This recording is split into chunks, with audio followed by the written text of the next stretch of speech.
Well, the sun is setting in the Galilee. I'm right outside where the lone soldier place is in Tiberias. And I'm really realizing that so many people are stricken with loss, with sorrow. And there's so many homes that are broken right now. And it's because soldiers have given their lives in the field of battle. And so I'm walking here and I want to show you something absolutely amazing. And it is a bomb shelter. Yeah, right here in Tiberias, in the Galilee. Sea of Galilee is right there. Now, I'm recently home from battle and on a short break here. And I see Justin. Everybody knows Justin. Hey, what's going on? How are you, bro? Welcome by. I'm Tom. Surprise. Wow, good I'm to back. see you. I'm back. Wait. This is a bomb shelter, but it looks amazing. Maybe before we look at it, let me just pop in here and see what is. So this is a regular bomb shelter, right, where people can hide from the missiles.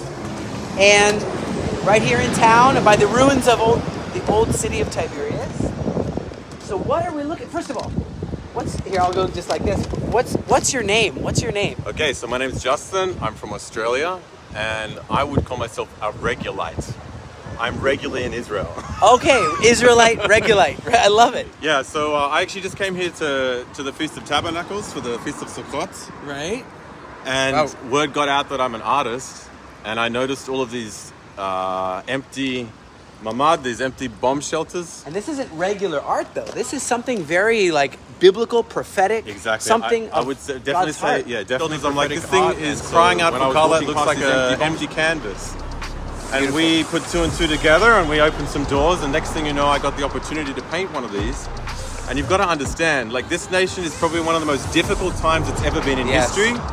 And they need hope, they need joy, they need support, they need to know that the nations of the world, the godly people, are standing with this beautiful country. Right. And I looked at Isaiah 40, verse 1, verse 2. See, look it over there. Our story is not one of despair, because it says here, speak tenderly to Jerusalem, to Israel, that her hard service has been completed, her sin has been paid for. Absolutely. And when I look at what you have done here, could you explain to me a little bit about a place that's to shield us from bombs exploding on our heads, which happens actually. It actually has been. We've got alarms going off all day, but basically the theme of this particular image was Psalm 16, verse 1, was basically, save me, O God, I find shelter in you. Psalms 16, verse 1, okay. 16:1, save me, O God, we find shelter in you. And these are shelters. So, this is a cement little enclave that protects people from shrapnel or missiles. But at the end of the day, it's going to be the hand of God that protects anybody. And I see this prayer shawl. I know how, Moses at one time, he went up to Mount Sinai. Yep. He met God. Yep. He had to cover his face with a prayer shawl. That's where the prayer shawl comes from. Yep. He had to cover his face. And then what you had is, Mashallah. So what it is that this prayer shawl was what Moses had on his face. And suddenly you have this covering the entrance. What does that mean for you? Well, okay, so the theme that I had on the bomb shelter is I wanted to capture the beauty of this country, to remind people that this is the promised land. Right. So we've got colors, we've got the Kinneret, the Sea of Galilee, with all beautiful flowers and this incredible view. And you're not even done yet. I'm not even done yet. But I'm only looks halfway already through. amazing. So I wanted to really remind the people that this is the promised land, but at the entrance, right? If you come around and the Hebrew real fast is mirchav mugan. Of course, Hebrew just means protected place. Wow. Yes. That is what. So entering in. I mean, we all know about entering into the tabernacle. That's right. We all know about entering into the presence of God. That's right. So I wanted to create something that would remind the people in their consciousness that they're basically running into the presence of God, and this is symbolic of the talit, the prayer shawl. That every time you go into the talit, you're coming consciously into the presence of God. Amazing. So to me, it's kind of like an artistic way of ministering to people's reality and reminding them of really who's going to keep them safe. Absolutely. And when I looked at Psalms 126, verse 5, David's telling us something amazing. Those who sow in tears will reap with songs of joy. Wow. And I can only imagine bombs falling and people in here singing songs of joy, knowing they're protected by the God of Israel.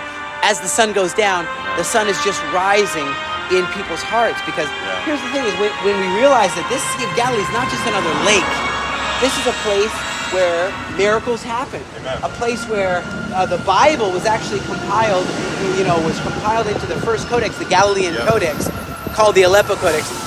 And so what I want to just challenge everybody with is a bit of your story. You are a Jewish person? My stepfather is Jewish, so I was kind of raised in a half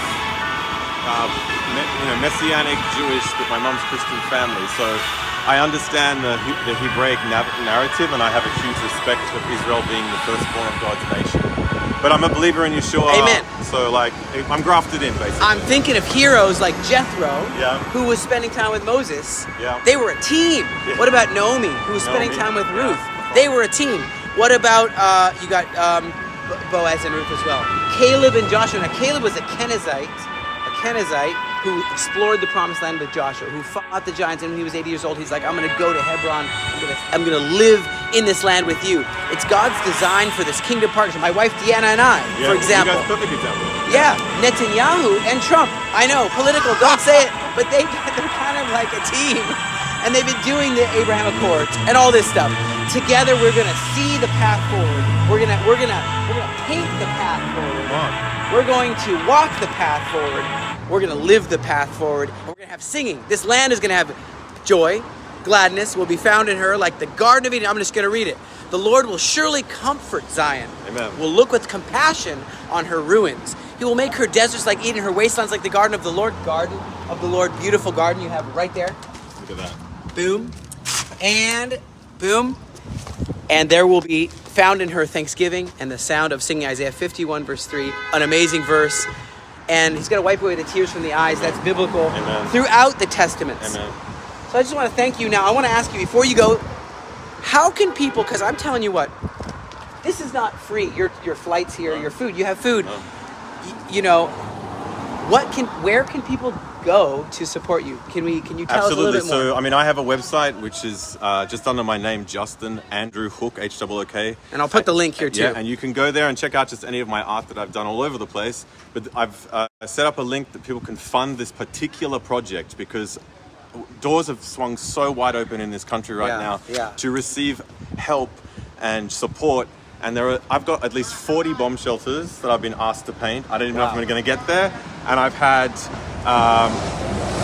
at least 5 other private job offers, whether they're in shuls, or whether in personal synagogues, schools, synagogues, people's homes. And right now, the people of Israel are wanting support, and they're wanting color, and they're wanting hope, and they're wanting life. And I'm more than happy to provide that. So I've got the link and the funds. So basically, depending on how much people are going to jump on board with me, will dictate how long I'm going to be here. Of painting you'll be able to. Now, I'll just say a story is my friends in Yahalom, some who have lost friends. And they said when we go out there, it's kind of hard for us to relate. People are there watching their televisions. They're doing their, what is it called? Kochav Haba. It's like a show here. And so I said, what do you want them to do? Be in mourning? They need color. They need hope. And we need hope as soldiers. And you guys are bringing that. Yeah, absolutely. Well, you specifically. You guys, you. So please, guys, I want to say, this day is dedicated to color, to the craftsmen. Oh, last thing.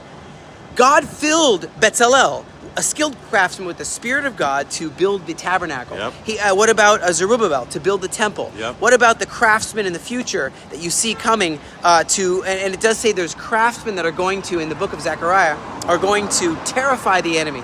I believe part of this is a spiritual thing, and I just want to say, guys, let's support the work here. When the hostages return, they're going to be happy as they walk through the streets. Yeah. God bless you. Amen. Thank you for your good work. Beautiful.